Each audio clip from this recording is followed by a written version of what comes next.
Hey everyone, and welcome to episode 211 of the Tick Bootcamp podcast. The title of today's interview is Ergo Hemp Co, an interview with Meghan Ward. My name is Richard Johannesson. And I'm Matt Sabatello. Matt, this is a young woman who grew up in the same community where I grew up, went to the same high school I went to, and was bitten by ticks many times during her childhood, just like I was. But the difference between my experience and her experience, or at least I believed it would be, is that doctors did not know what Lyme disease was during my childhood. They certainly know about Lyme disease now, but despite all the knowledge you'd expect doctors in a tick endemic community to have, this young woman got sick at 8 years old and was not diagnosed until she was 18 years old. Rich, CBD played such an important role in Meghan's healing journey that she started to research it, become an expert in it, and even opened up her own CBD company. She talks to us in great detail about the different types of CBD, from an isolate to a broad spectrum to a full spectrum. She also talks to us in great detail about important topics related to CBD, like cannabinoids, terpenes, and the endocannabinoid system. If you're interested in taking CBD oil and how it can help you heal from Lyme disease, this is the podcast episode for you. So Matt, this is a really beautiful transformation that this young woman went through. She was failed by the medical community at the diagnostic stage. Quite frankly, she was failed by the medical community even at the treatment stage. But she went out and found some tools that really worked for her. And a game changer for her was CBD. And she now wanted to take this knowledge and make it available to the Lyme disease community so that they can overcome the sufferings that she had to deal with in a shortcut fashion. So Matt, I'm really excited to introduce the CBD expert, Meghan Ward from Ergo Hemp Co. Hey, Meghan Ward, and welcome to the Tick Bootcamp podcast. Hey, Matt. Hey, Rich. Thanks for having me. I'm excited to be here.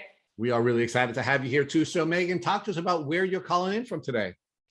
I am calling from Cortland Manor, New York. It's a little north of the city, but I grew up on Long Island originally. All right. So let's first talk about Cortland Manor, New York. What do you do in Cortland Manor, New York?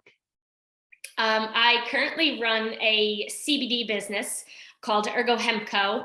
And we'll get into that, how that was formed through this podcast.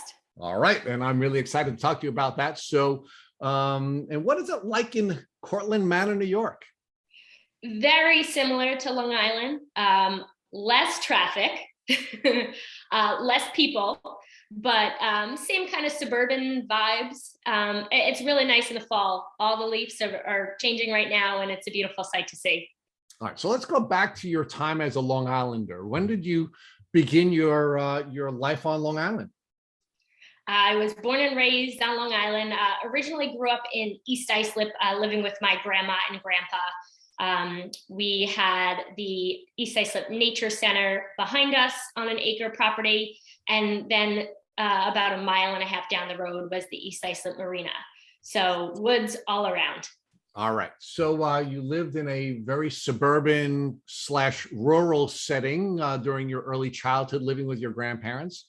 And I'm assuming as a young kid out on Long Island, you were like most of us, out and about in the woods, at the marina, doing all the things that we do in nature on Long Island. Yeah, I was out in the woods the second I got home from school, although I did have to change my school sneakers or I'd get in big trouble. But I did go out in the woods all the time. And oddly enough, one of the things that I did in the woods was collect deer bones with my cousin Nicole, because that's what we did over there. And, now thinking back, there's a lot that I wish I didn't do. I understand you moved from East Islip and you moved to another community, and I'm only pointing this out because it's actually the community where I was raised. So where'd you live after you left East Islip? I moved to Bayshore, and I went to Brentwood High School. I graduated from there in 2008. So I am a Brentwood Indian. All right. So I actually grew up in the Bayshore portion of Brentwood as well. So it's another connection. So at least in my portion of Bayshore, we also had a large wooded area, and we spent a lot of time in the woods. Some people that we've interviewed in the past have called them forests, which is a little different for us Long Islanders. We use a different term. So when you were living in Bayshore, you were also spending a lot of time in the woods and doing the kinds of things that you were doing when you were living in East Islip. I was always outside, whether we were playing manhunt in all of our backyards that were very populated with trees. And, there was someone down the block who had a construction site. So mulch and all the dead shrubbery that they would have.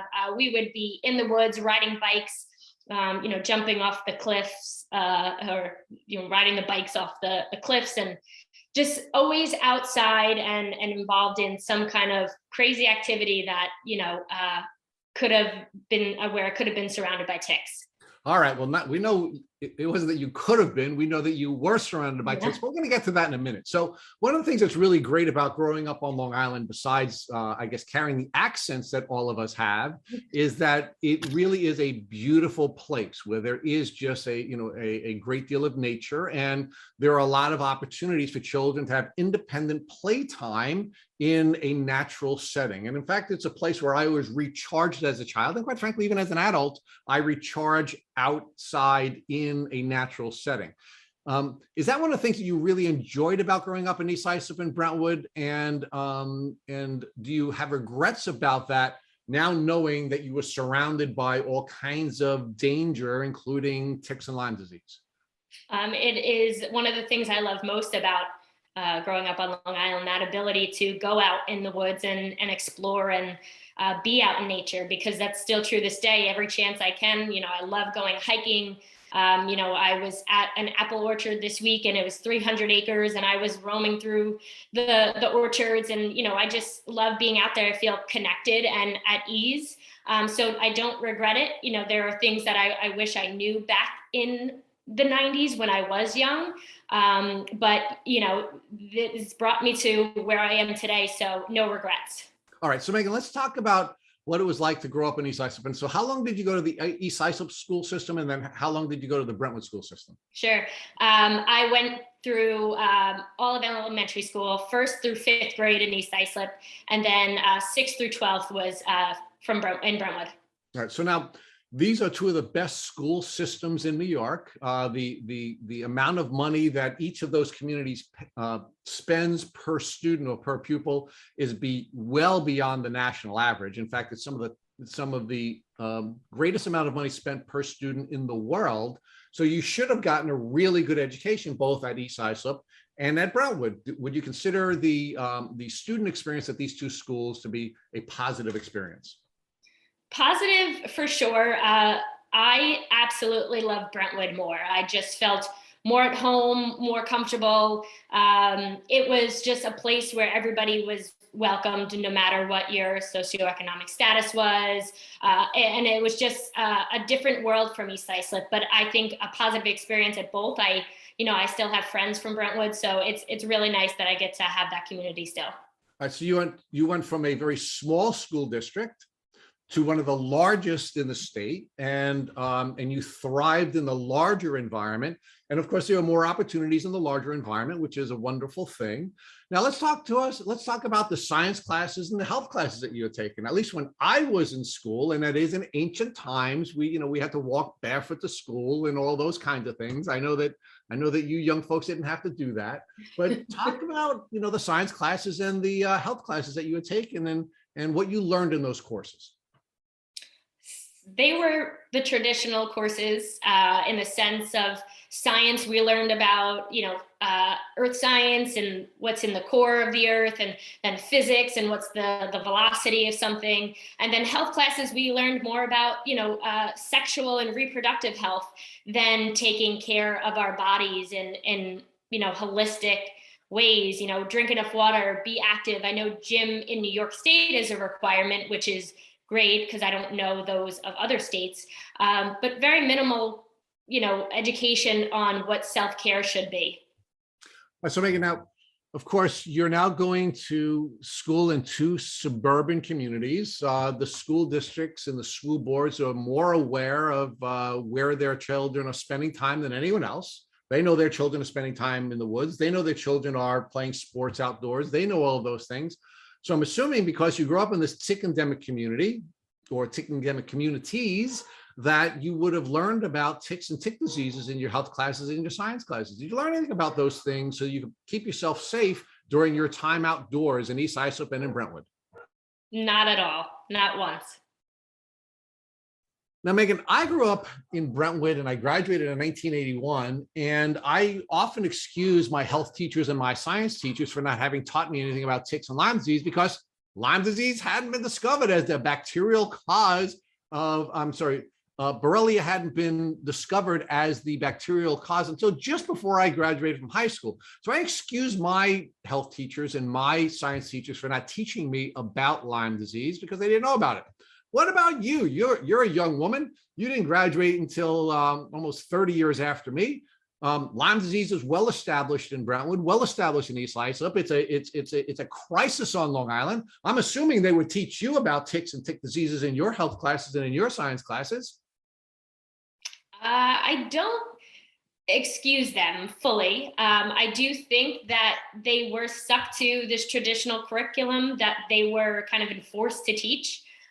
So maybe not necessarily the teachers, but more so the administrators. Because they were really the ones that controlled the curriculum. So it's really unfortunate that there wasn't more education on it. And I do hope that today there is. So you had no tools available to you, at least from the educational system, to protect yourself from Lyme disease, right? No one taught you about how to do tick checks. No one told you how to be aware. Nobody told you how to remove a tick. Nobody taught you any of that in the educational system that you had graduated from. No, it was actually my mom and grandma. When I'd come home, we'd do a tick check. Okay, so let's talk about that. So let's talk about the social tools you had from your mom and your grandma. How did they introduce ticks to you, and how did they introduce tick checks to you? I don't really know how they knew about ticks. Like I said, we grew up in East Islip. My grandma had a house there. So I guess she knew from just being out in the yard, coming in with ticks herself, and, the neighbors. They were really just on top of it in the sense of coming in and looking for ticks. And, as a kid, may go out and I'd come in, and sometimes maybe I wouldn't tell them I was outside. So they were really good with it. But I don't think they knew the extent of what Lyme disease could do. This is back in the 90s. So I don't know. In comparison today, Lyme disease wasn't as discussed, I guess, or there wasn't as much awareness as there is now. But they did know about it. So they were as preventative as possible, I guess. Well, let's talk about that, Meg. Were your either your mom or your grandma causing you to do tick checks every single day when you came in every single day, or was it something you did when you were on a hike or when you were out in the woods on a particular day? I mean, how often were you doing these tick checks, and how often were they finding ticks on you? It was probably every day, because I was out in the woods exploring every day with the friends in the neighborhood. Like I said, it may have been I went outside and came in, and they didn't know I was outside. But to what I remember is that I was always being tick checked every day, every time I was in the woods. So it took, it was annoying for me as a kid, come in, arms up, let's see. But, I appreciate that now. Well, how were they tick checking? Tell me about how your mom or your grandma were tick checking you. What were they first doing? Were they looking at you? Were they touching you? How are they doing a tick check? I would basically get naked before the shower and spread my arms out, and they'd search my body. But no, they didn't, feel for anything. It was just more of a sight thing.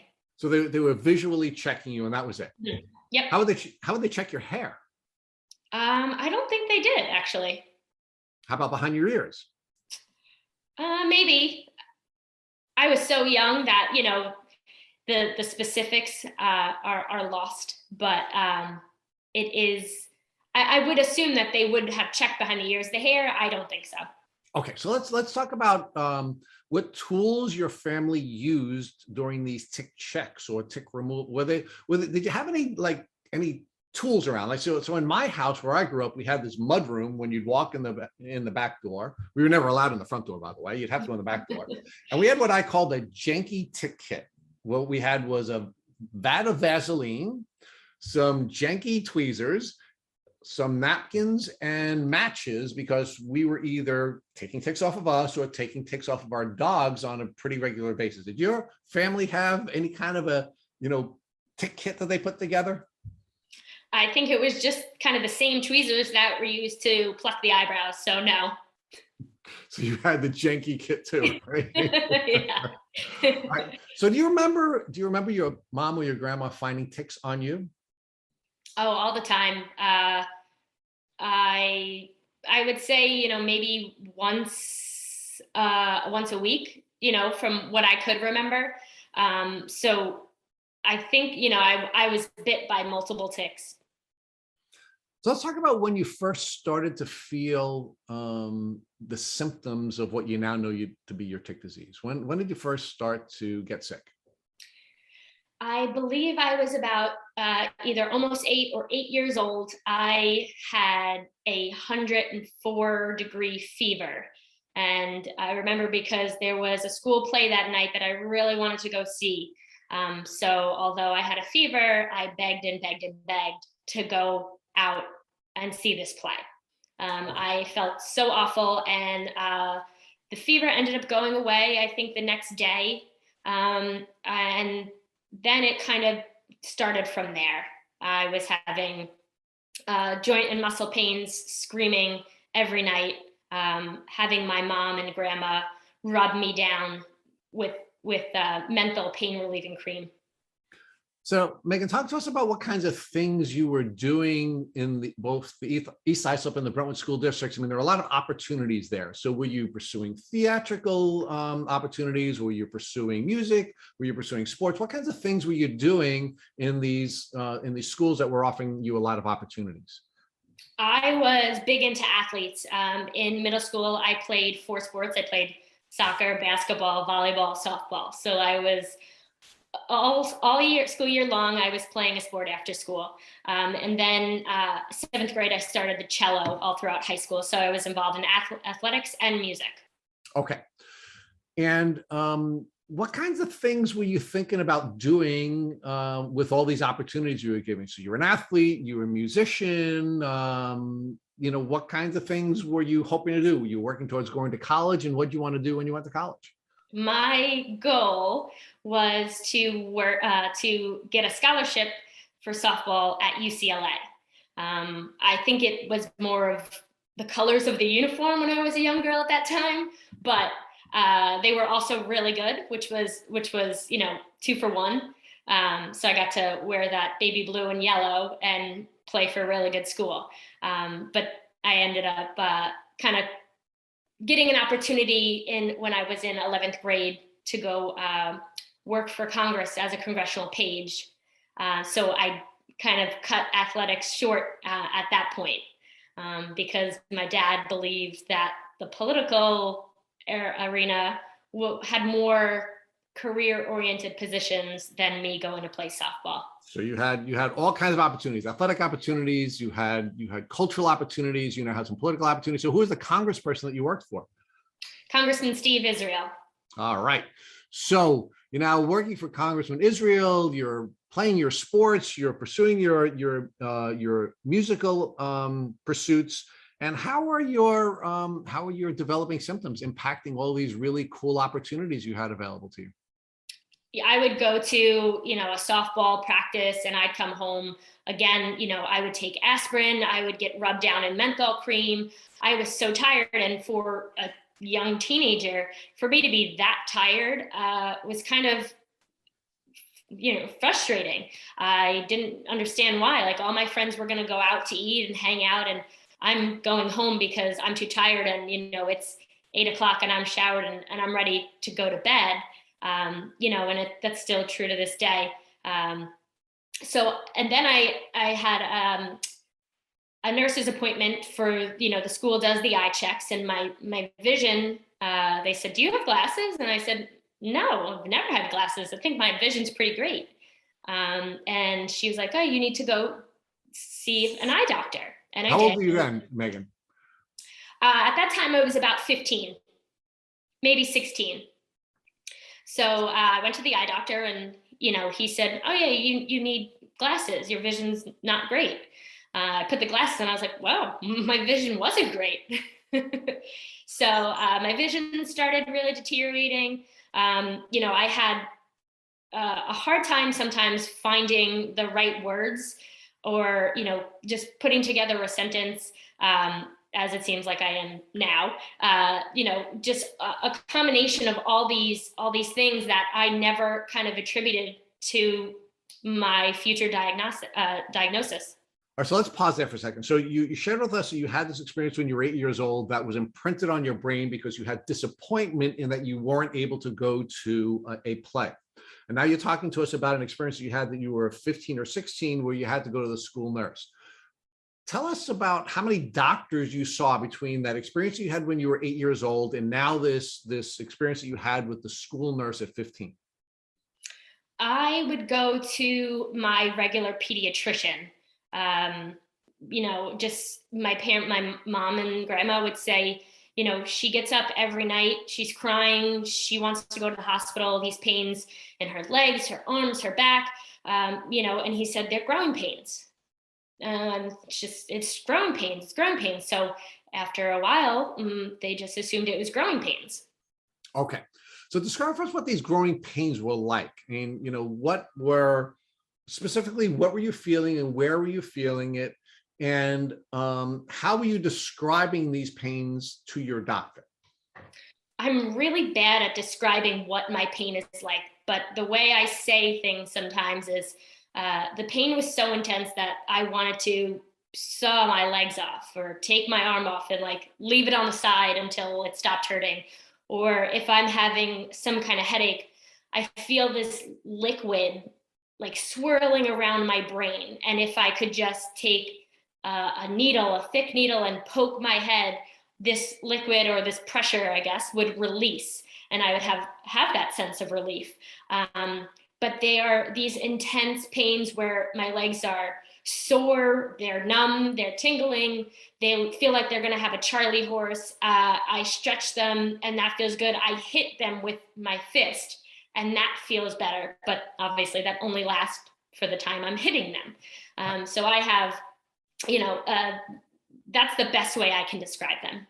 Now, were you describing these pains to your doctor in that way? Or were your parents or grandparent describing these pains to your doctor that way?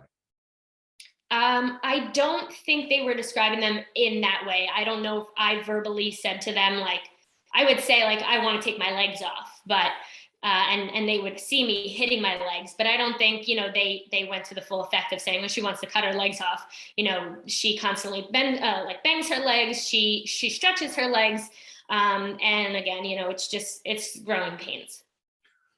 So now the reason I'm asking this question, Meghan, is, you're growing up in the heart of the Lyme Belt, right? Mm-hmm. You're living in a tech endemic community. You're exhibiting classic Lyme disease symptoms. And what I'm trying to figure out is whether or not you were giving your doctor or your parents or grandparents were giving your doctor enough detail to accurately diagnose you with the disease that you were so clearly suffering from. Or was it the doctor was just simply incompetent and wasn't reading the information in the way that you would think a doctor should be reading it in a tick endemic community?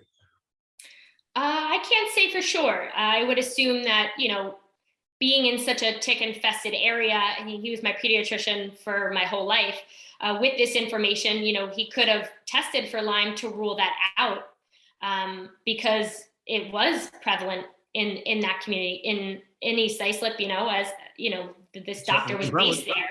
He should have tested for it.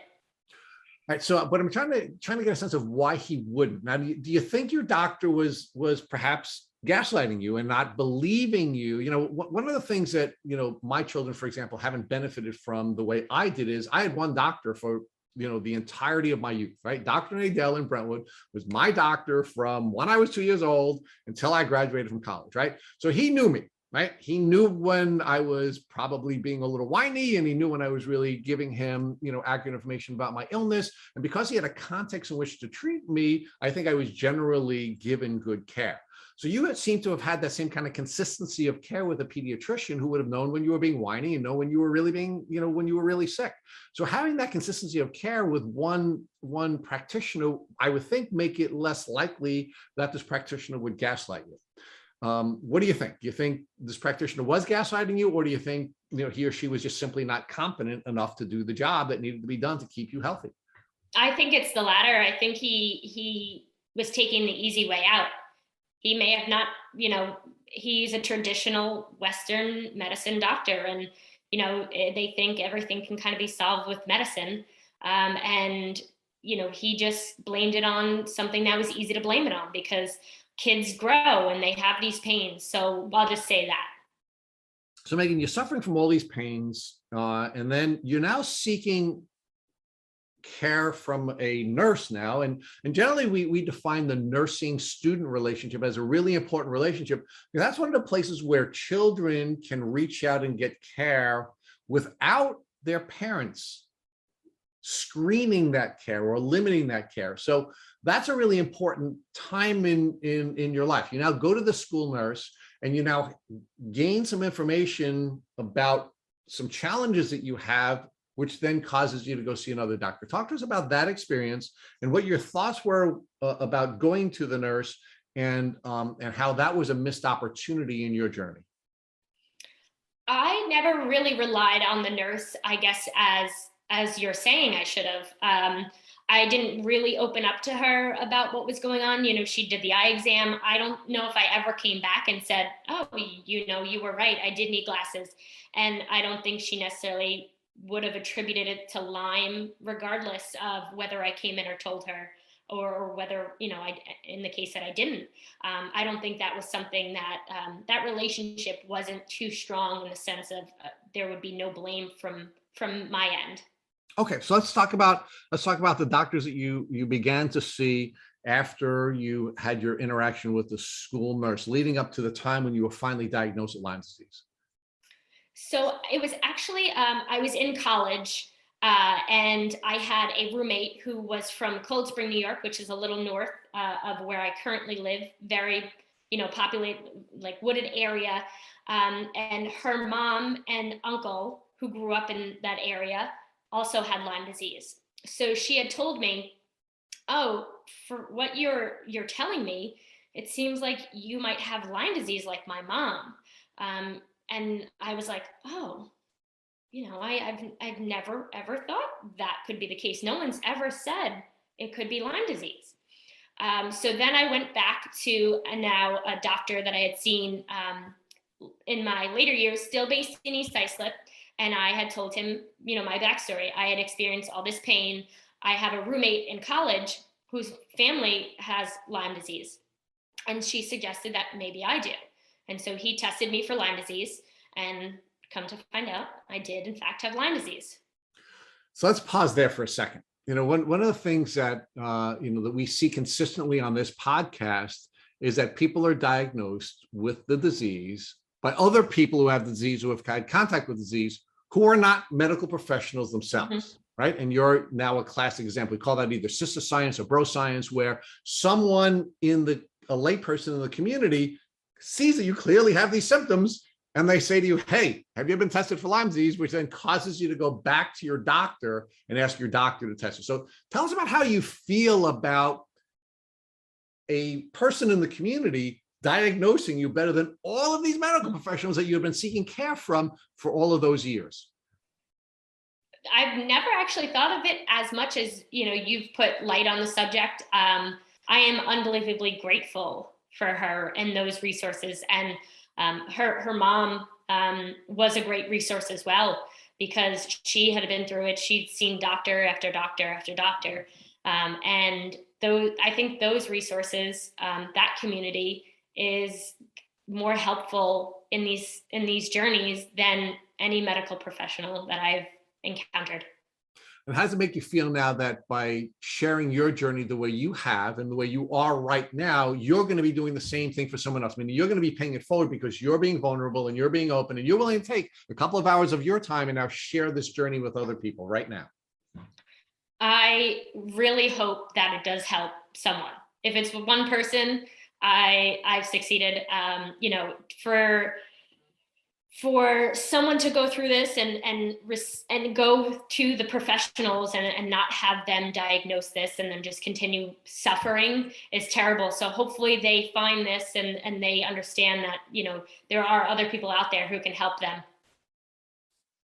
So Meghan, talk to us about the test that your doctor prescribed you when you went back and said, hey, look, my roommate, her entire family has Lyme disease. Let's test. Was it a standard like LabCorp Quest test, or was it like an IGeneX specialized test? The first one was a regular lab test. and it confirmed that I did have Lyme.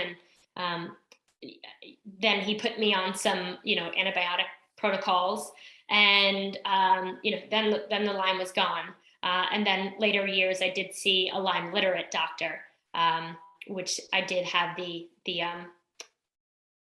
isogenics test. So let's talk about that, because you just said the Lyme was gone, right? And this is more of I think there's really no right answer to this question. Do you think the Lyme was really gone, or do you think that you just addressed enough of it to bring you back to a healthy state, and that you still had Lyme in you that came back in your life later on, several years down the road? I never thought the Lyme was gone. He said the Lyme was gone after the 3-week doxycycline treatment, and then said, oh, you're still experiencing these pains. You probably have to go see a rheumatologist. And I saw a rheumatologist in Bayshore. Oh, you have fibromyalgia. And I'm going to draw blood every visit, vials and vials of blood every visit. Yeah, you have fibromyalgia. Do some stretches. Don't do any crazy exercise. And here's Lyrica. And, that was kind of, I was on Lyrica for some time. I was, in college, and I was in my junior year of college, and I'm taking Lyrica, and I know I'm having really crazy thoughts. So, I'm not feeling right. I'm not feeling myself. I'm angry. I'm sad. I'm frustrated. I don't know what to do. And I don't really share this with anybody except my one friend, my one best friend and roommate. She kind of knew that I was having some troubles. And my freshman roommate, who actually told me to go get tested for Lyme, had no longer went to my college. She had transferred schools. So I couldn't really talk to her about it. Maybe, finding some comfort in that. We kind of lost touch a little bit. But the Lyrica really was really not fun. I felt worse than I did, because I wasn't feeling, none of my symptoms were going away. It wasn't helping them. And then I was just kind of depressed. It was giving me all the side effects without any of the help. So I want to come back to the Lyrica and how you felt on it and how your doctors responded to you reporting back how you felt. But before we get there, I just want to go back and focus on one part earlier. So you had said that you were treated with doxycycline, you had a positive diagnosis, you didn't feel better, and your doctor said to you, well, the Lyme is gone, it must be something rheumatological, and sent you to a rheumatologist, correct? Correct. Okay. So at that point, you still felt you had Lyme because you weren't feeling any better. And logically, well, it must not be gone, right? Logically, at that time, I believed my doctor. So, and I'm asking that because so many people have gone through a similar experience, including myself right here, where you were, experiencing this on Long Island. I went to a Stony Brook infectious disease doctor, and same thing, the 21 days of IV antibiotics, felt better, but I felt, that I wasn't really healed. And I was told that it must be something else. The Lyme is gone. And I think that's a really important message for people that are at the early parts of their Lyme journey. If they're listening to this episode, that if you just were diagnosed with Lyme disease, you had a short course of antibiotics, and you're not feeling better, don't move away from Lyme disease and other tick-borne illnesses, because other co-infections can be a problem as well that aren't addressed with antibiotics. And I think that's something I wish I knew when I first got sick, and probably you wish you sort of knew and fought more for when you first got sick, probably. Absolutely. Going undiagnosed for 10 years and then just assuming that Lyme was gone after a 3-week treatment, it's kind of mind-blowing. And then misdiagnosed for, another 2 years. It's frustrating. So talk to us about Lyrica. So we know Lyrica is used for fibromyalgia. We know it's used for nerve pain. And we know there are a lot of side effects. But you were prescribed Lyrica, and is this all through your primary care physician who treated you for Lyme and then bounced you over to the rheumatologist, or was it the rheumatologist who prescribed you the Lyrica? The rheumatologist prescribed Lyrica. Okay. So you're back in college, you're taking this, you're having all these adverse side effects, and you're having no benefit from your pain, sounds like pain was your biggest symptom, right? Yes. So you weren't experiencing any benefits, but you were having all the negative side effects. So did you report back to your rheumatologist that it wasn't working? I did. And then he gave me something else. And then I forget what it was, but I took it for maybe a month. It didn't work. I just stopped, and I didn't see him again. So did you just give up at that point and not follow up with any other doctors? Or did you decide to go to another doctor or to try to do something else to help your health because you still weren't feeling better? I just kind of gave up. You turn to the medical experts in hopes that they're going to help you. And they didn't. They failed me. So I just thought, if I went to all these doctors, I took all this medicine and I don't feel better, or I feel worse when taking the medicine, why am I going to go and get prescribed something that also, it's not going to make me feel better? I'm just going to suffer through this pain. And that's what I did. So Meghan, was there anything that you were doing that helped you feel better that you just kind of stumbled upon, or you, from your own research, you found that would help you feel better and get you through this before you realized that you had chronic Lyme disease? I have always been an active person. I've always ate pretty healthy. I always drank a ton of water. And those things would help me somewhat, but I still had flare-ups all the time. I mean, my roommates knew when I wasn't feeling well. They'd walk in the room and the menthol would whack them in the face. They'd be like, oh, Meghan doesn't feel good again. And this was from, my living with my family, they knew. This was from when I worked for Congress when I was 16. My roommate would enter the hallway and she'd know. My college roommates would know. It was just everybody. And still to this day, people smell the menthol and they know what's going on. Let's talk about that menthol. So the menthol, I think, would help sort of relieve your pain because it's that icy mint, right? And it would relieve the pain. So you just pretty much lather it wherever the pain was, and it would help a little bit cut back the pain. The only thing that really, really helps a flare up for me is sleep. And I find that, it's really difficult to get to sleep when I am in so much pain. And that's really the thing that helped with my symptoms more than anything.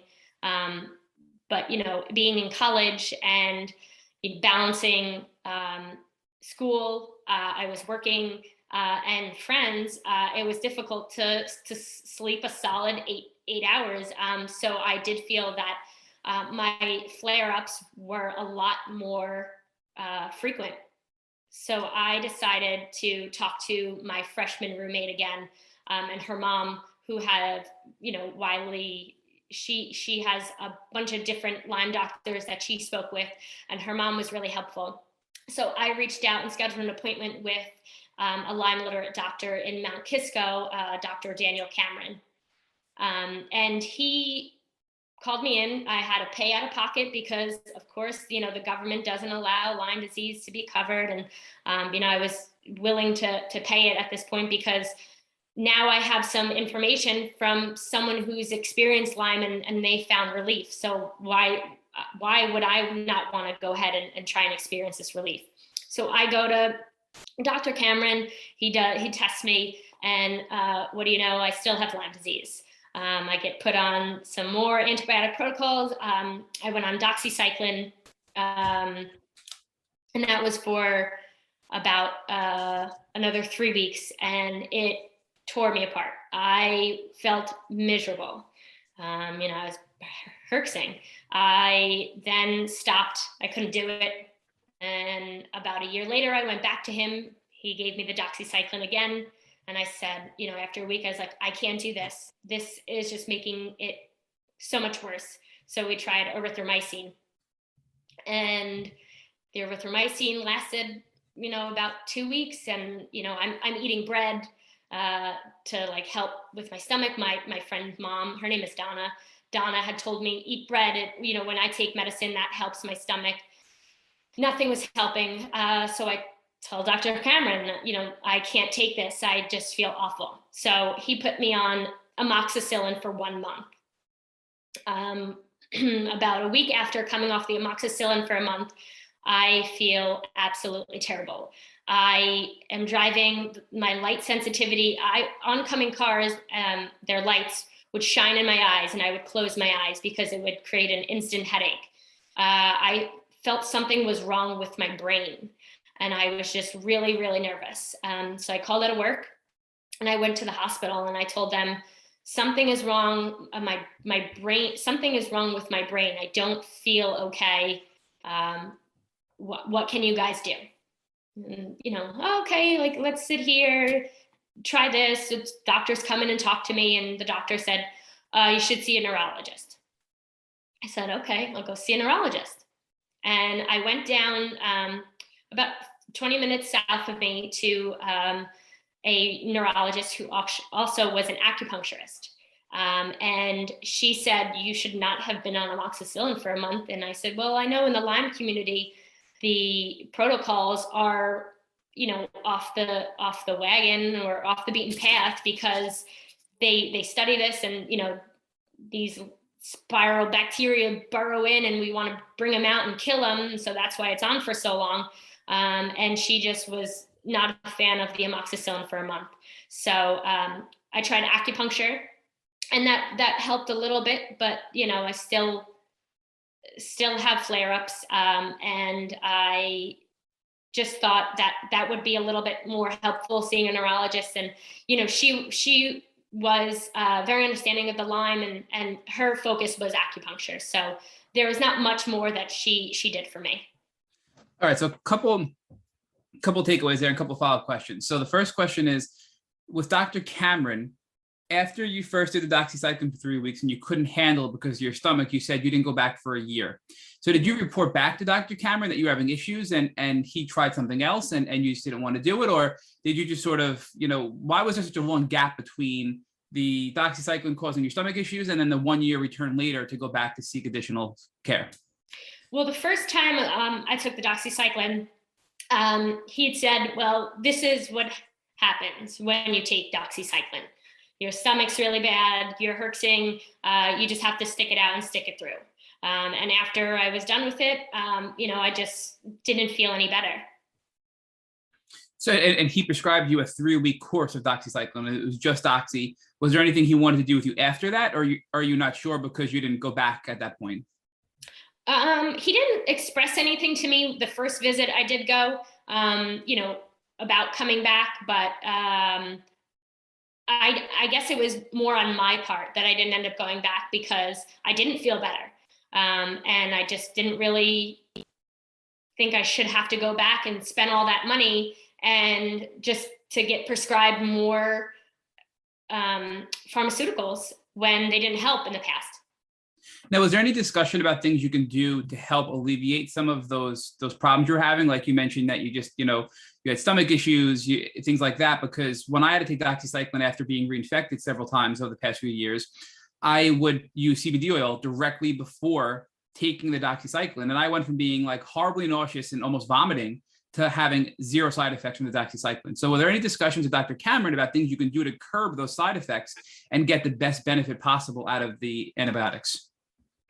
Not to my recollection. I mean, I would have done it. Like I said, Donna, who has, was a big part in my Lyme journey, she recommended I try taking thyme oil and oregano oil in capsules and veggie capsules. That was something that really had helped her.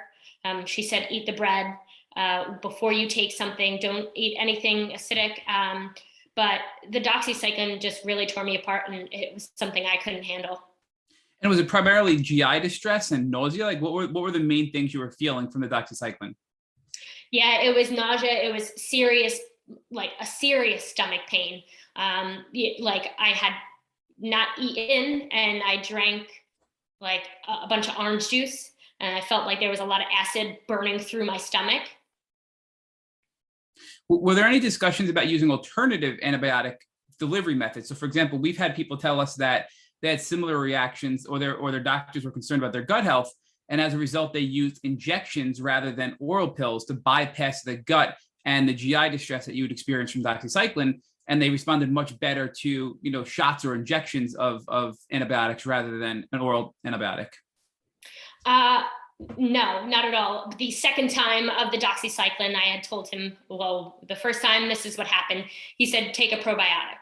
And take a good one that's, found in the refrigerator. And I did, and it helped a very, very little, but nothing dramatic that, I would want to take the doxycycline again. But I did take it for a bit. And like I said, switched to the other erythromycin. So the reason, Meghan, I'm spending so much time talking to you about this is because Rich and I know so many people who are horribly sick with Lyme disease. They go to these Lyme Literate doctors. They get prescribed a protocol with a ton of antibiotics, not just one. their bodies can't handle them. They get so sick and they say, you know what, I give up, I'm not doing this. And they never treat and they never get better. So I'm trying to identify a way that we can approach this where the patient actually will continue treatment or has these hacks, as we call them, to be able to treat and get better. And it sounds like in your case, for the first year at least, you kind of didn't treat because you didn't have a solution to some of these side effects that you were getting. You just put it off and said, I'm not doing this anymore.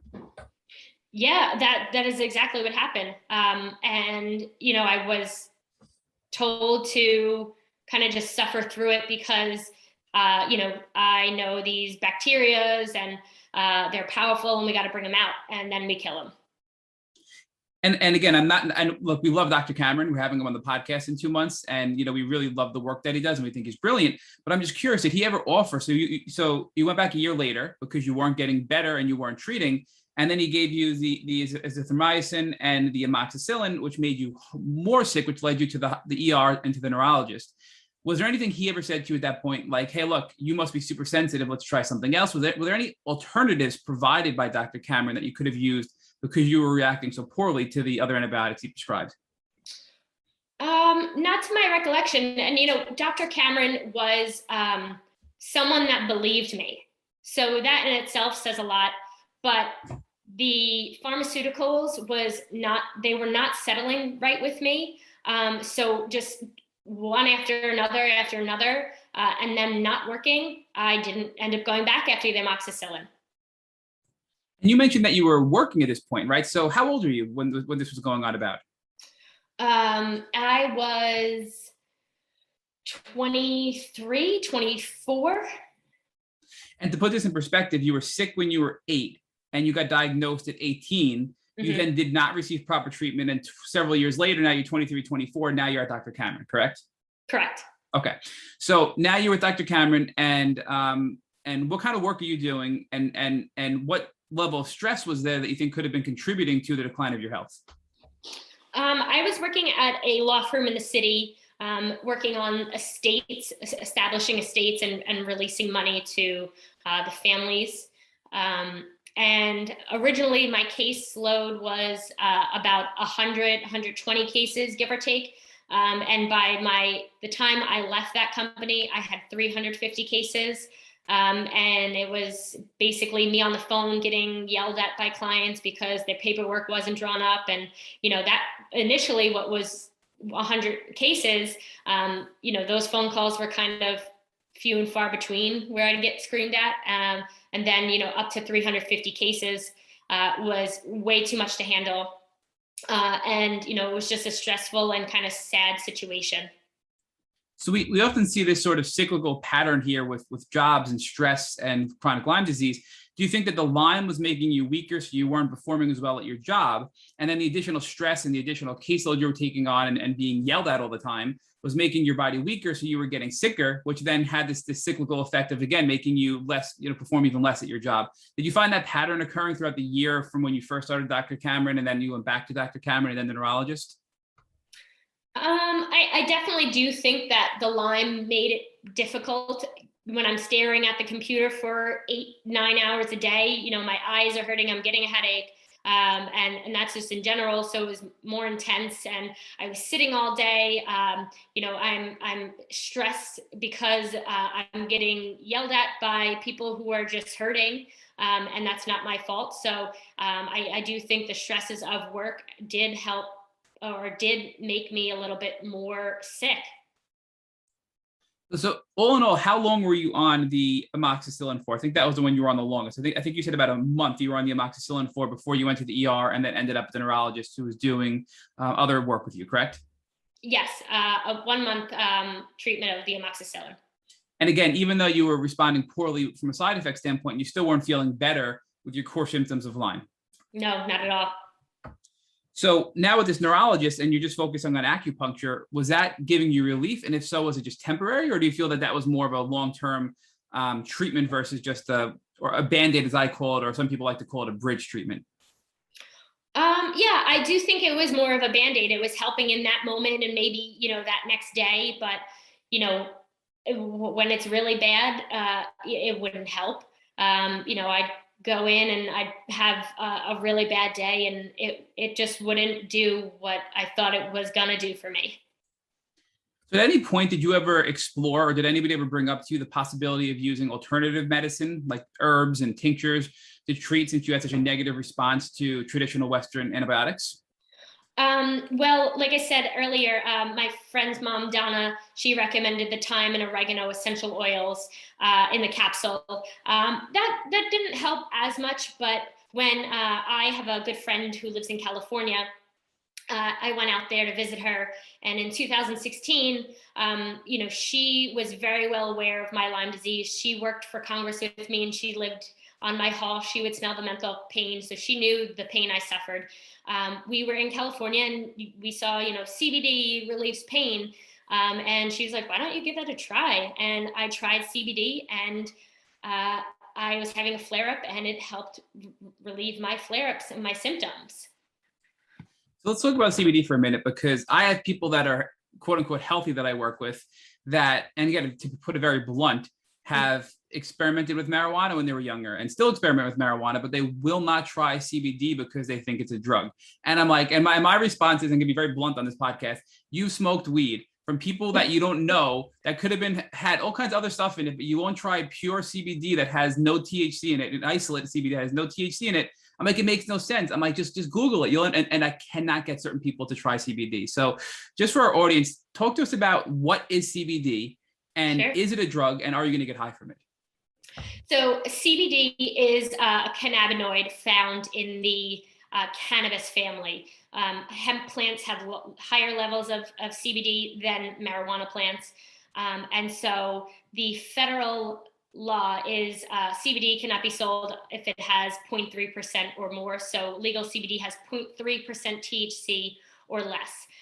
Even with the 0.3% THC, you will not get high. You will not get high off pure CBD. It is not, it depends on what CBD you get, because you have to find quality CBD, which I can get into later when we talk more about that if you want. But I sell broad spectrum CBD, which has all the cannabinoids without the THC. So it has a more full effect without any chance of THC in case someone gets drug tested and they can't have that show up on their test. Whereas CBD isolate doesn't have anything but CBD. And so I think for those who are interested in trying or are curious about CBD, I think broad spectrum is a great way to go, because there's that THC factor isn't there. So Meghan, talk to us, and we're going to come back to this, but just while we're on this topic, talk to us about the difference between, you mentioned CBD isolate has 0% THC and it's pure CBD and it doesn't have any other things in it. But what's the difference between broad spectrum and full spectrum CBD? Because we hear those terms thrown out a lot: isolate, broad spectrum, and full spectrum. Yeah, so full spectrum means it has all of the plant compounds. So CBD, THC, CBD, CBN, and a host of other terpenes, which are also really good for you, like pinene from the pine, like you find that smell in the pine cones and their effects in things like pine trees. So the full spectrum has all of that. The broad spectrum CBD has all of that also, minus the THC, which is the aspect of the marijuana plant that gets you high.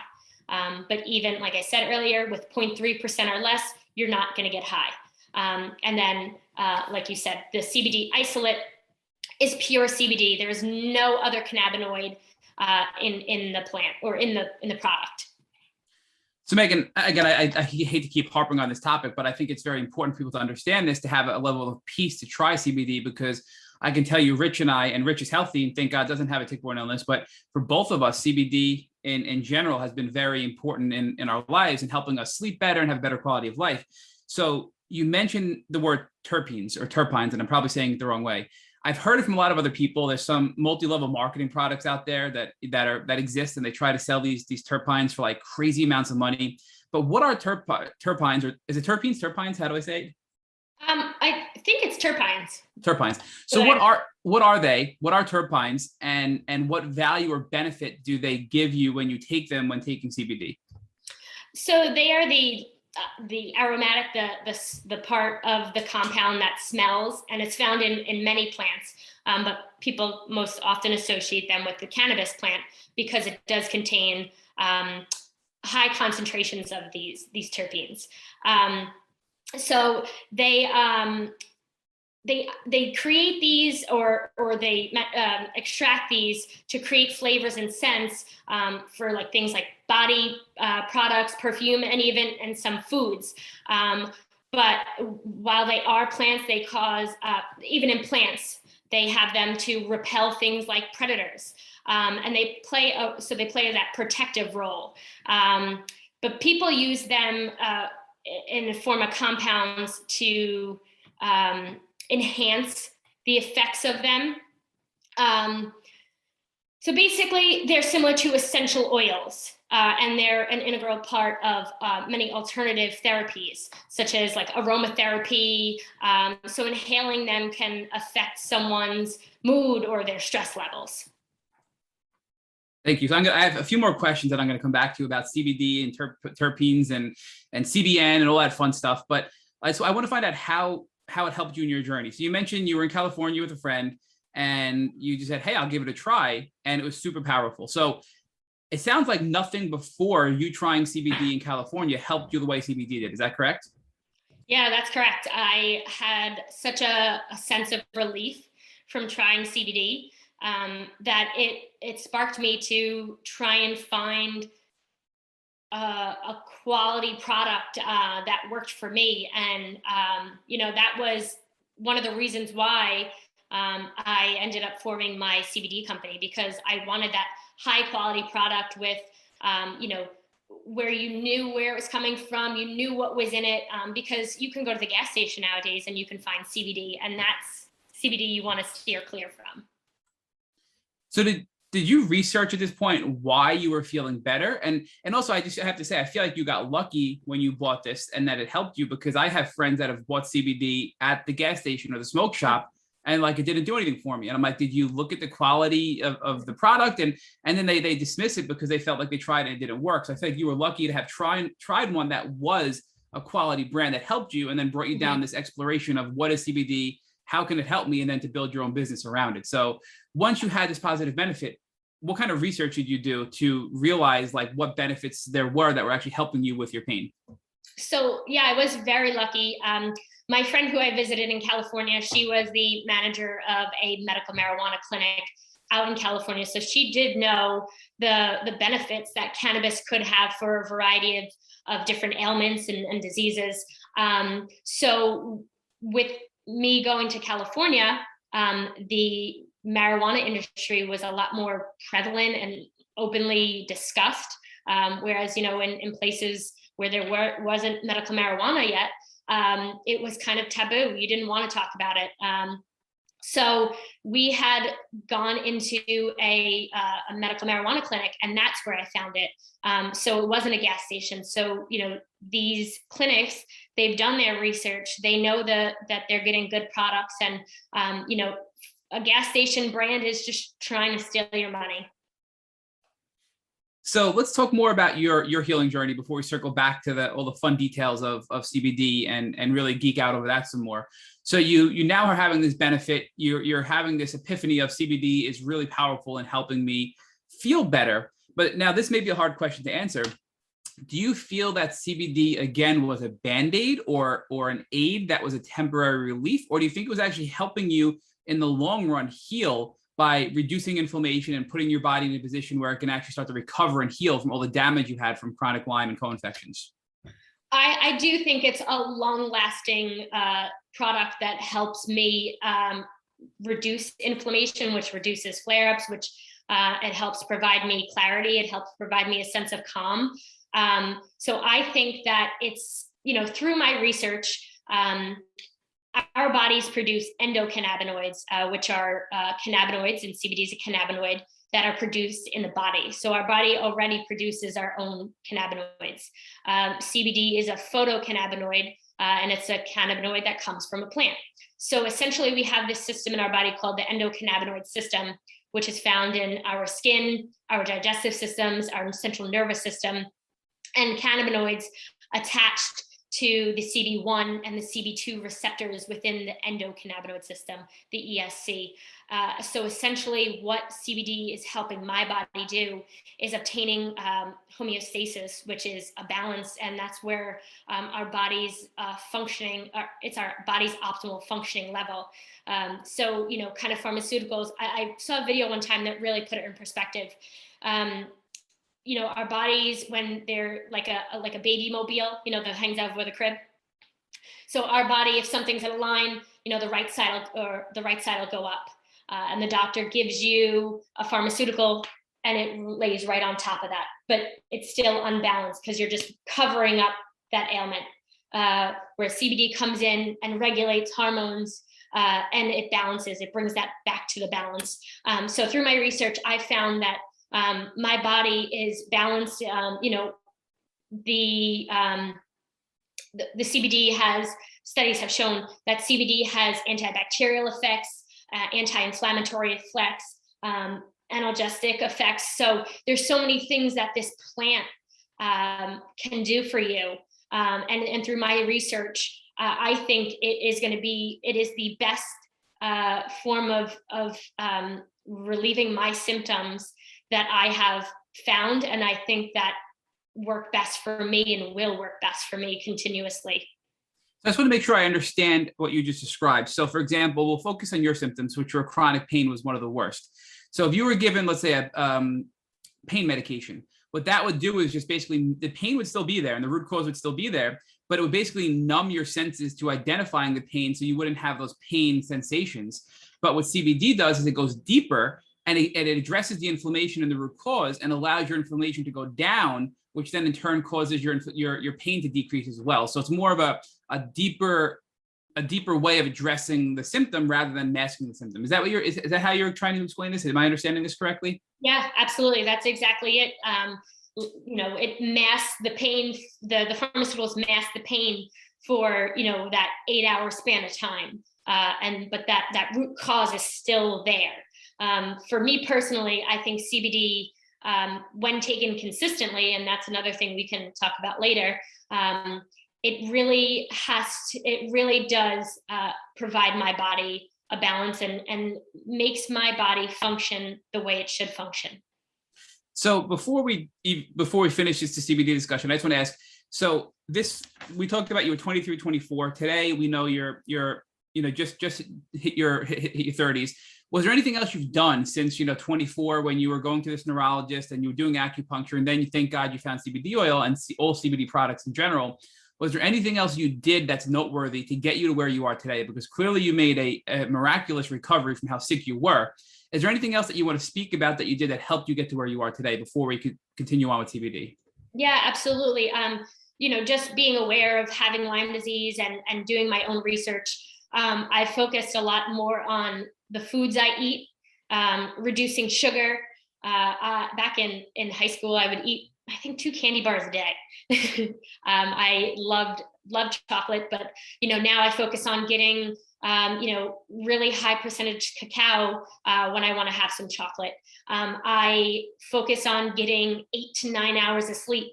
I have my friends are really awesome. They got me a sauna for Christmas gift. So I have a sauna in my basement. I do weightlifting because the cardio is very little because it's too stressful on my body. But I noticed that I could be having a flare up and I'll try and go through a workout and I'll feel better after that. For some reason, I guess, my muscles are getting stretched, my body's getting sweaty. It's kind of feeling a little bit more relaxed. So just kind of an overall healthy lifestyle, watching what I eat, watching how I sleep, making sure I get enough sleep, drinking a ton of water. Those have all been things along with the CBD that have really helped me feel better. It's sad that pharmaceuticals are shoved down our throats, and our poor diets are also really, really, really bad because the sugar and the carbs, the Lyme bacteria is going to feed off those. So you don't want to fuel the bacteria. You want to really focus on eating right. And I worked with I used to weightlift with him a few years ago, but now he has this anti-aging program where he works specifically with you and a more alternative doctor. They kind of come up with a plan for you, focusing on your nutrition, your sleep, and then exercise is obviously one of the last things, and supplements as well. And then exercise is kind of their last thing in their pillars. But he also does take CBD, and he takes my CBD. So they work together to help their patients heal in more holistic ways, and focus on what your body needs. So he's been really instrumental in helping me stay focused on what I should consume and how I should live my life. So you literally change your lifestyle in all aspects to be a healthier individual. Even if you weren't sick with Lyme disease, that would have had a positive impact on your health. But because of that, coupled with CBD and all the things you're doing, you've been able to really get into this place where now you've been able to overcome Lyme disease. Absolutely. Yeah. I'm happy for the people that I've had on the journey, from my freshman roommate and her mom, Donna, to, all my family and friends, just, giving me a massage when I needed one. My friends for buying me the sauna, my trainer for just kind of, pushing me in the right direction, but not pushing me too far. So they've all been really instrumental. Let's talk about that, Meghan, because I know you said you were very into, being athletic when you were in school.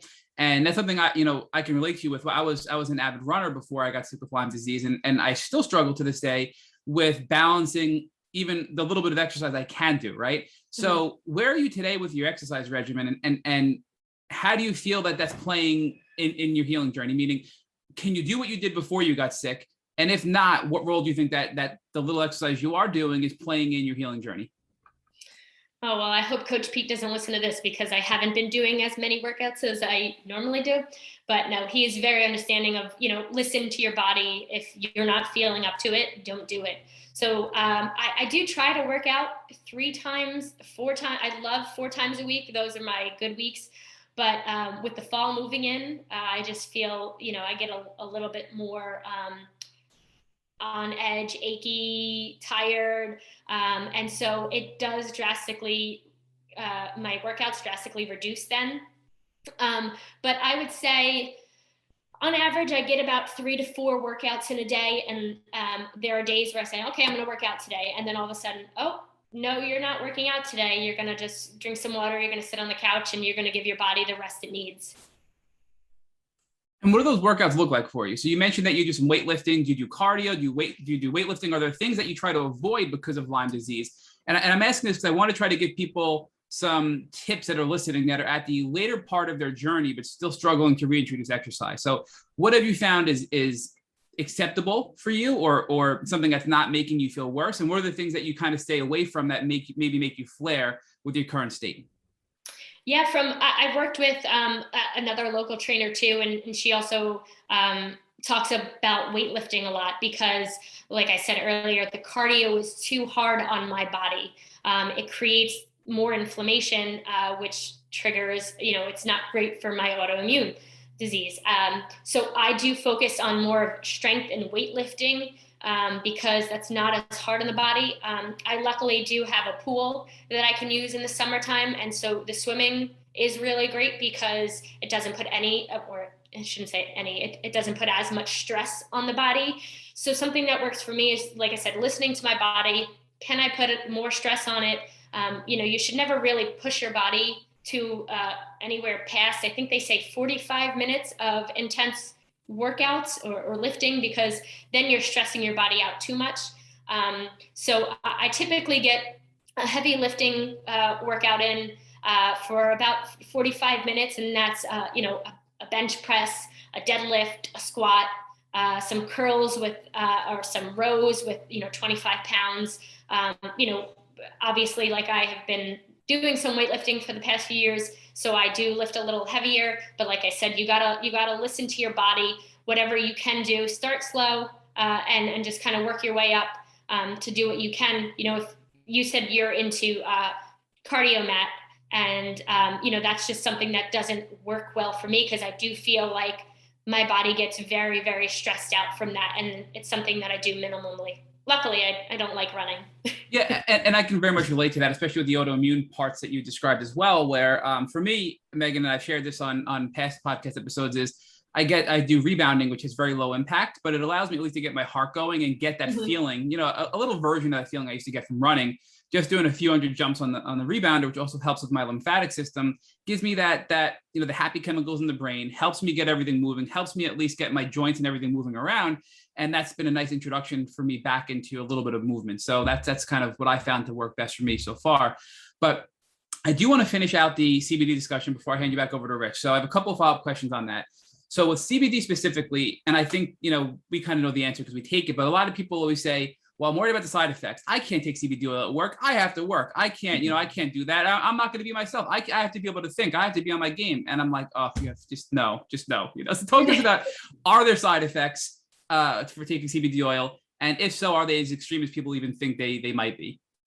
Personally, for me, I have had no side effects, but from my research, side effects include dry mouth, fatigue, or drowsiness. I have someone call me and say, oh, I took your CBD in the morning and I was really, really tired. And I said, okay, well, you know your body best. You should take it at night. I've also had someone call me and say, I took your CBD. I feel so energetic this morning. I went out and bought donuts for my office. I feel so good. So it does vary person to person. Your dose is very individualized. What may work for me may not work for someone else. So I think that, you really have to find a quality product that you take consistently, and that you have someone where you can speak with them directly about maybe they can help guide you where to start on your dosing. They can help you figure out which product might be best for you. Some people don't like the taste of the oils. Drop it in your tea, drop it in your coffee. I mean, I've even put it on my tacos. So it really is all about quality, consistency, and knowing your body. So I have to share that, two anecdotal stories here. So my mother was going through breast cancer and she was going through chemo in a lot of pain. And she's one of the people who I just had a hard time even getting to try CBD oil. And finally she was in so much pain. She goes, fine, put some in my tea. And she couldn't believe the pain reduction she had from just a few drops of CBD oil in her tea that she had that morning. So it is really powerful from a pain standpoint and from a Lyme standpoint. And a really fun story is when Rich first took CBD oil, we were in his office. This is pre-COVID. So we were together, finished podcasting. And I had to really peer pressure him into taking it. And he's for those that can't see the video, which only you can, Meghan, he's laughing right now. So he took it out. We're in the back of his law firm at his parking lot. And he takes it and he stops and he looks at me and he goes, I feel like my skin is crawling. And it was the most, again, it happened once. And then he goes, I felt amazing afterwards. And now Rich takes it literally every single day. He has better sleep. His mood is better. So even if you have, give it a shot and don't take it once and then just say, I'm done. I had a weird reaction. Or I felt a little drowsy. Give it a couple of days, give it a few weeks to try to see how it works is my recommendation. So the other follow-up I wanted to ask you though, Meghan, is hormone regulation, right? Because so many people in the chronic Lyme community have hormone imbalances. I mean, I know I had that. I know a lot of us do. And I actually take some herbal supplements to help with that and CBD oil. Does CBD help at all regulate hormones and balance out all of the our haywired nervous system that we get from chronic Lyme disease? Yeah. So studies have shown that CBD can help reduce hormones like cortisol, which is the stress hormone. So that alone says a lot, because if it can help reduce your stress level, stress is a big cause of many different things. It can help estrogen for women, and it can help ease your. I have to be careful what I say, because there are certain things that the FDA doesn't allow you to say. I can't make any kind of health claims, but I have had people come tell me that it does help them with their anxiety. And that's been, really, I have someone I know that has really, really bad anxiety. And she started taking CBD every day, and she is such a different person now. She is just happy, and she doesn't have these constant racing thoughts. So it balances so many different hormones in the sense of or regulating the hormones. So you can, you have this kind of energetic boost of, or you're energetic, it's a mood booster. It's even great for your skin. So there's so many benefits of it. And one of the reasons I thought to have a broad spectrum product, as we talked about earlier, all the cannabinoids, but without the THC, is because of the people that are curious to try it, but they still have that marijuana stigma associated with it, and they're scared to try it. So I thought it was a great way to get them to give CBD a try, but also for people like firefighters and cops, those who can't have THC show up on their drug test because their job depends on it. So they didn't have an outlet either. So that's why I went with a broad spectrum product. So Meghan, I also want to ask about consistency, because I know a lot of people that take CBD oil when they need to. So for example, I'm having a bad flare day, I'm going to take CBD oil, and it helps. But I have come to learn that if you have it build up in your body over time, that it's actually going to help you more than being reactive versus proactive with CBD. So what are your thoughts on that? Do you think that it's beneficial for people to take it regularly, or is it okay if people just want to take it as needed when they have a bad pain day or flare day or bad anxiety or mental health day? Personally, I believe consistency is key. I did a little self-experiment of not taking it for about a week. And I had so many more flare-ups. I felt so much worse. And then I started taking it consistently. And I had, I still do have the pains and, flare-ups, but much, much less frequent. So I do think consistency is key. An analogy that is common that I don't love to use because I don't agree with Western medicine like I used to is CBD is kind of like an antibiotic, where the doctor says, oh, okay, you have strep, you have to take this for 7 to 10 days. Don't stop it short, even if you're feeling better, because, that now I know why I shouldn't have stopped it at day 5. Because consistency, it gets in your body, like you said, it builds up, and it maintains that cannabinoid level. So let's talk about the broad spectrum component, right? So you mentioned that it has all the cannabinoids, but not the THC. And cannabinoids, from what I understand, are things like CBD, CBG, CBN, et cetera. I think there's 5 of them probably, right? Is that correct? Or is there more? Are over 100. Wow. Okay. So I know there's things out in the market, like for example, CBN, which is sold to help people with sleep. There are things like CBG that help people with inflammation and allergies.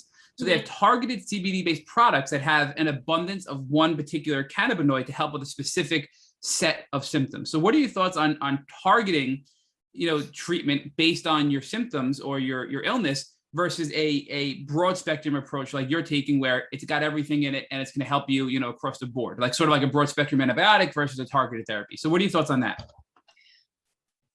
I love that they're trying it. We'll slowly drag them into trying the whole thing. I think it can be helpful, but I think the full effect, I guess it's referred to as the entourage effect. It's when the cannabis compounds, they act together, they act synergistically for a stronger overall effect. So for instance, I have 2 products, they're soft gels. One is CBD and curcumin, which is like turmeric. So it's great for inflammation. So is CBD. So them coming together, it makes it more powerful, it's stronger, and it can provide more relief. And then the other one is a CBD and melatonin soft gel. So CBD helping you unwind and relax and be at ease, along with the melatonin, which is a natural sleep aid, will really help you get to sleep and stay asleep and set a sleep schedule when you need to. So I think those individual cannabinoids, they're great. But I think the full entourage effect is the THC as well. But the entourage effect of broad spectrum CBD it is going to be better than just kind of the pure cannabinoid on its own. Not to put you too on the spot here with this very direct question, but if somebody's struggling with chronic pain and people are marketing high CBN or CBN isolate as being the best solution for chronic pain because that's known to have more, pain-related properties, it sounds like you're arguing you need the broad spectrum, which is basically everything minus the THC, because of the entourage effect. And that's going to actually help you more than just targeted CBN, because you're getting the benefits of all these things working together compared to just one specific piece of, or one specific cannabinoid. Is that what you're telling us, Meghan? Yeah. Like I've said, this whole podcast, you got to listen to your body, and what works for you may not work for someone else, but you are going to get that CBN or that CBG in a broad spectrum product, in addition to the CBD, which also does have pain relieving effects and anti-inflammatory effects. So I just want to understand this better, because I keep hearing these words thrown out all throughout the Lyme community. And I want to make sure we have a good understanding of what these things are. So is a terpene a subset of a cannabinoid, or are they different altogether? They are different altogether. Because, like I said, they're compounds found in plants. Cannabinoids are found in the cannabis family, but terpenes are commonly associated with the cannabis plant because the cannabis plant has high concentrations of them. And now, are there terpenes in CBD, in your CBD oil products? Yes, there are. Okay, so they're more. They also are multi-purpose. They're used for things like candles and scented products and personal care products as well. So they're all part of CBD oil, but they're from a different part of the plant, essentially. It could be from different plants in general. I never know how to say the last word, beta-carotene. I think that's how you pronounce the last word, but that's one of the terpenes in our products. And it has anti-inflammatory, antimicrobial, antioxidant properties, even antibacterial properties. So do some products have cannabinoids from I guess it's the hemp plant, correct? Well, both marijuana and the hemp plants are part of the cannabis family. So they do have, you could get it from either plant. And now, and terpenes can come from different plants altogether. So in your product, are the terpenes coming from a different plant? What's the source of all the ingredients in your product? Are you pulling terpenes from the hemp or the marijuana plant in addition to the cannabinoids, or are you pulling them from another plant? I work with a distributor in Colorado who does have a proprietary formula for these. So I can't say too much.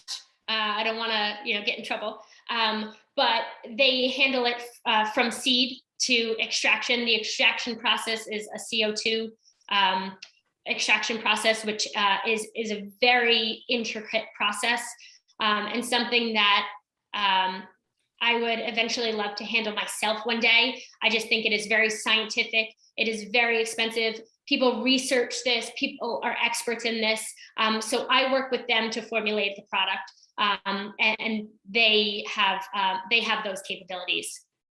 So I guess the reason I'm asking these questions is the process to make CBD oil. It's more complicated than somebody would think, because you're extracting the cannabinoids in a high concentration, then you're also extracting terpenes in a high concentration, and then you're putting it all together into a product to sell people to help them with various health conditions. So is that accurate? It's not as simple as people may think to create these CBD-based products from a high quality standpoint?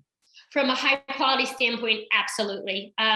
You can, in order to create products, you have to grow the products, and they have to be controlled, because if you're growing it out in the outdoors, you don't know what kind of bugs are getting on the plants. You just really have to be careful of the nutrients you give the plants. You can't give them too much. You have to balance the levels of that. So for someone to do it at home, it can be done. It is very, very scientific and specific. So I think working with the experts in this through their CO2 extraction, supercritical carbon dioxide process is the best option, because it is so intricate. It's very, very detailed. Like I said, everything from the growing of it to the extraction to creating the products. It's very, very intricate. All right. So my final question before I hand you back over to Rich is, give us an idea of where your health is at now after learning everything you've learned about CBD products and helping yourself in that regard, and now doing that whole lifestyle change you talked about, from exercise to diet to sleep, right, to all these different things, plus the antibiotics you were on with Dr. Cameron, what are you doing today that you never dreamt you can do when you were at your worst? Own a business. Ergo Hemp Co. Our mission is better health and wellness for all, because I got to where I am through, my community and research, and I want to be able to share that with others. Whether they experience Lyme disease or they're healthy, CBD can still benefit you.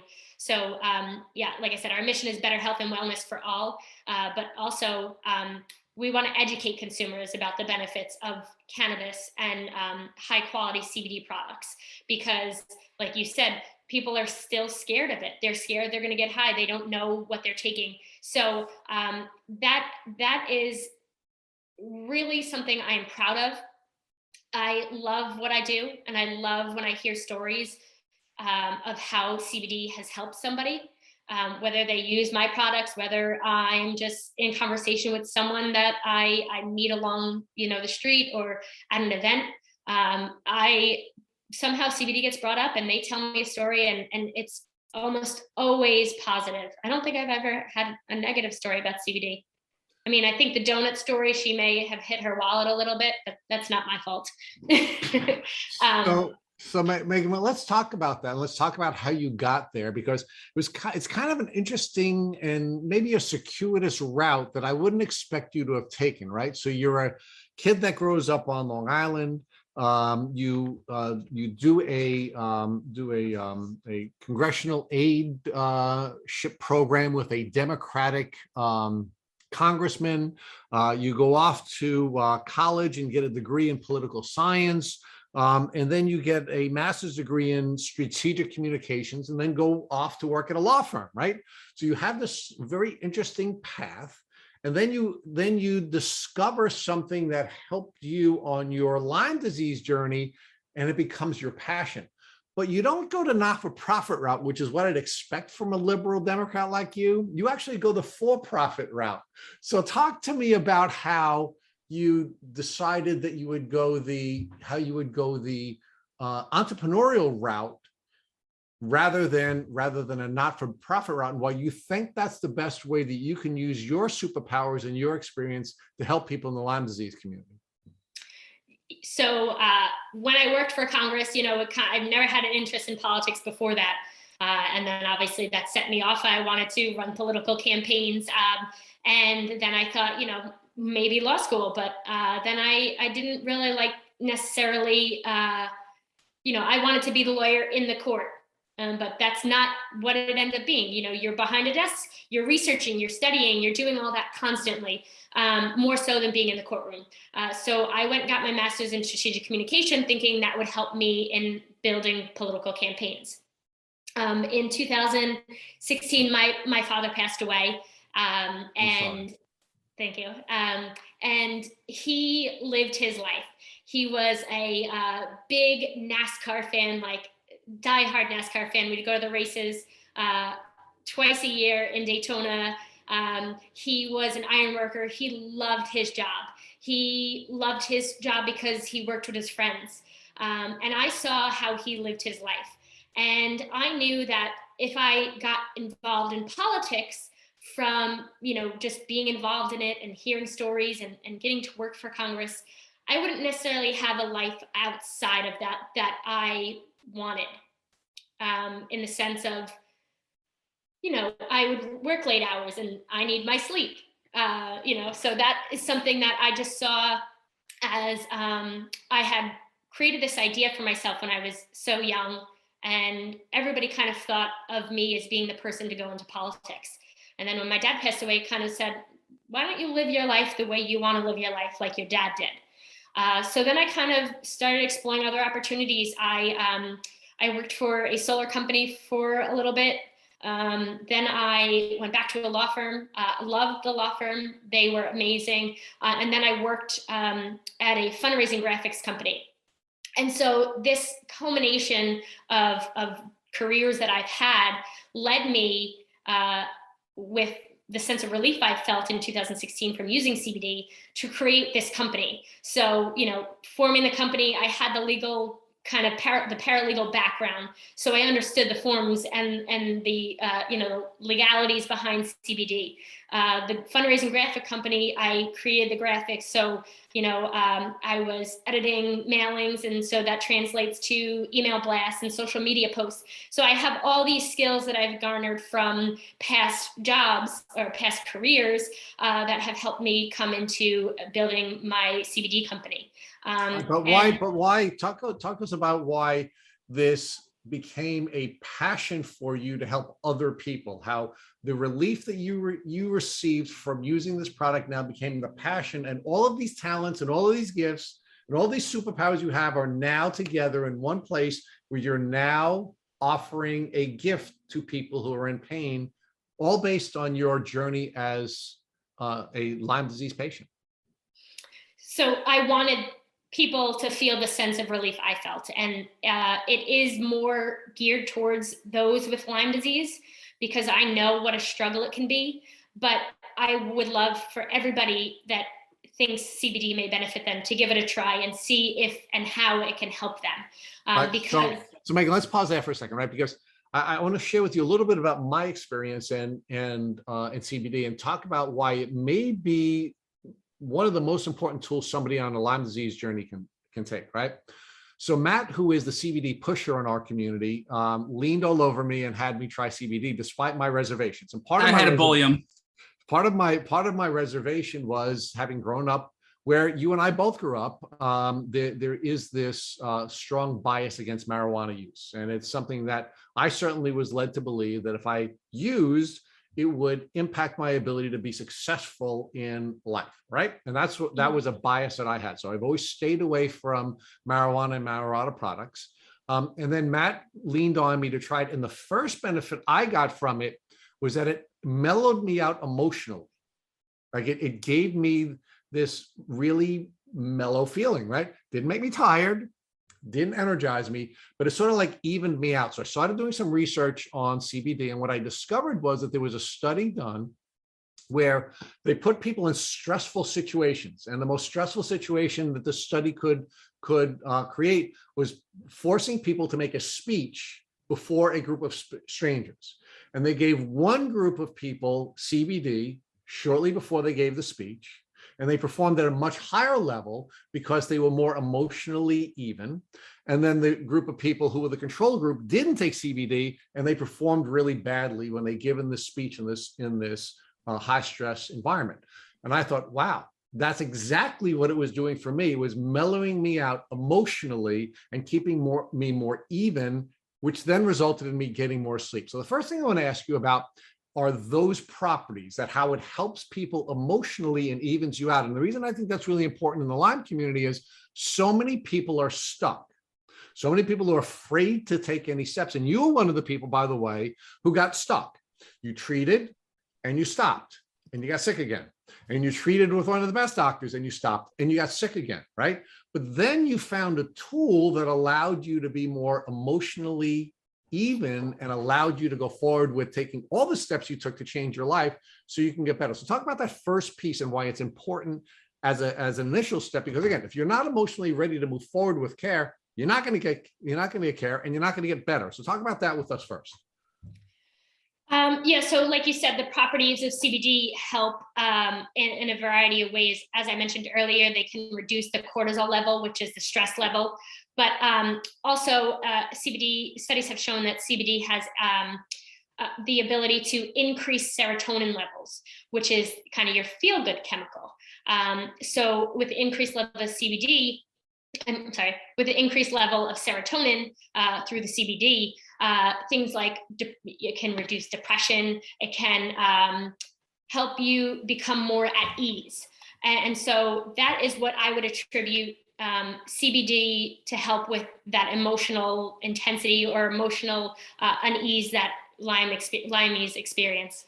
All right. So again, you're not making any claims, but the research is showing that it reduces the stress hormones or modulates the stress hormones in some ways, and gives you reward chemicals so that you will be more emotionally even. Now let's talk about the next thing. Again, I want to talk about my experience after Matt acted as my CBD pusher, right? So now the next thing that happened for me was that I started to get better sleep.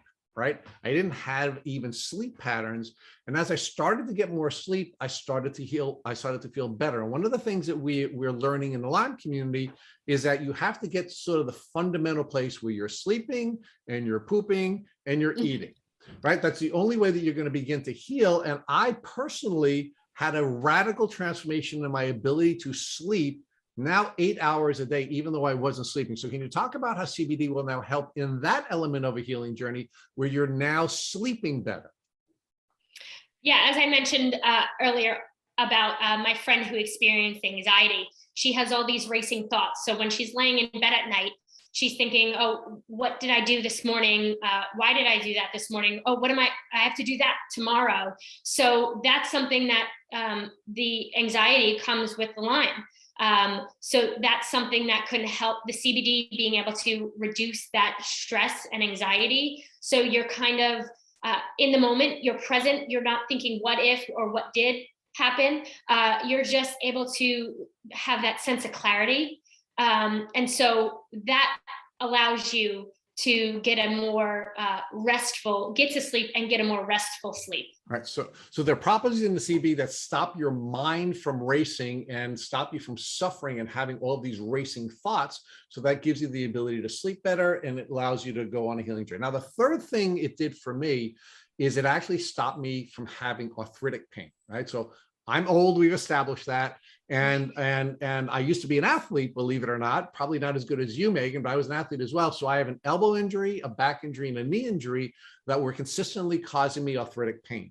And what I started to see over time, and I want to talk to you about the consistency element of it, is that I had a lower pain level. It started to make me feel less pain. So it was this sort of like miracle thing that I was trying because it stopped me from having pain. Now, one of the things I want to share with you is I went to a conference a week and a half ago, and I didn't take my CBD with me. And I didn't take it with me because I refrigerate it, and I didn't have a place where I'd refrigerate it. So I said, all right, I'll go a week without my CBD. Unfortunately, what happened when I came back is all of my arthritic pain came back in spades. So my elbow's been killing me, my knees have been killing me, my back has been killing me. And I now know it's because I didn't have that consistent benefit that I was getting from taking this full spectrum CBD for such a long period of time. So one of the things that I had observed in Matt during the course of the 2 years we've been doing this podcast together is Matt's always been afraid to try things because he's afraid that he's going to have more pain. So another benefit I think CBD will give folks in the Lyme community is as it starts to reduce your pain level, it'll make you more likely to try other types of treatments and other types of tools, because you're not going to be in pain and you're not going to be afraid that you're going to get some pain from it. So talk to us about that. And that's another sort of principle that I've seen in my own experience where it reduces my pain level and it therefore makes it more likely that I'm going to try other things to improve my health. So yeah, like I said, when I have days that I feel really, really bad and I don't want to work out, I just kind of up my CBD dosage that day. So if I'm taking CBD consistently and feeling better, that may mean that I work out more, which in turn, the serotonin from the workouts, that helps me feel better, even more so, which then puts me at ease to get that restful sleep. So it's kind of a domino effect in the sense of, like you said, you try CBD and it helps you to feel that sense of pain relief. And then it leads you to go ahead and try something new that could be beneficial. But for you to get to that pain relieving or not experiencing that pain, you have to be willing to try something that you may not want to, but it is a great way to continue moving forward in your journey, and it could really help. So CBD may be the magic pill, right? And I know you can't make any claims, and this is not Megan saying anything about whether it is, but it seems to me that it is one of the tools that will help you emotionally and will help you physically on the journey. And it's something that if you take it consistently, will help you with all of the different healing elements of this journey. And again, FDA or whoever the licensing or regulatory agencies are. Meghan is not saying this. Rich is just sharing what his personal experience has been and how this may be something that applies to folks in the Lyme disease community. So Meghan, again, let's tie this up. We're going to come to the end of this podcast now, and I just want you to talk about one last piece, and that is in the event that your mom came walking into your room right after this podcast and she had a tick biting her on her arm, what would you recommend that she do so that she wouldn't have to go through all the suffering that would be a part or requisite part of a chronic Lyme disease journey? First, I would tell her we're going to take the tick and we're going to send it away for testing. I actually was bit by another tick about 2-3 months ago, and it was actually right under my armpit, more towards my back. And my girlfriend ended up saying, "Hey, what is that?" And I was like, "That's a tick." So I did send it away. So if someone I loved, if my mom walked in here and said, "I got bit by a tick," I would immediately take the tick out, head and all, send it away for testing just to be cautious. And then I would tell her, let's start taking some CBD. Let's contact some Lyme Literate doctors. Let's get you on some essential oils, some supplements that I really do find to be helpful for me as well. Vitamin D, which is great for everybody, but the depression side of things that can come with Lyme, that's a great substitute or an addition. Kind of let's get you a little bit active. Let's go for some brisk walks. Just keeping that healthy lifestyle going, or not even going, just starting that healthy lifestyle, because all those things can be beneficial if the tick does come back and Lyme is present. Thank you for listening to the Tick Bootcamp interview with our guest, Meghan Ward. To our listeners, we have a call to action. First, if you'd like to learn more about Meghan Ward or purchase your CBD products from her, please visit Ergo Hemp Co. Instagram page at Ergo Hemp Co. Second, if you enjoyed this episode of the Tick Bootcamp podcast, please share with your friends by using the social media buttons you see at the bottom of our post. Third, Tick Bootcamp has created a Tick Bite blueprint that has been inspired by the information that has been provided to us by past podcast guests. We urge you to visit our website at www.tickbootcamp.com to view the blueprint. Please note we would appreciate any input or any improvements you would like to share with us. Fourth, don't forget to subscribe to this podcast on Apple Podcasts, Google Podcasts, or Spotify to get your automatic episode updates of our Tick Bootcamp podcast. And finally, we thank you, our community, for your comments on our past podcast episodes. Please take a minute to leave us an honest review on Apple Podcasts, on Instagram, or on our website. We make it a point to read every single one of the reviews we get. Thank you, as always, for listening.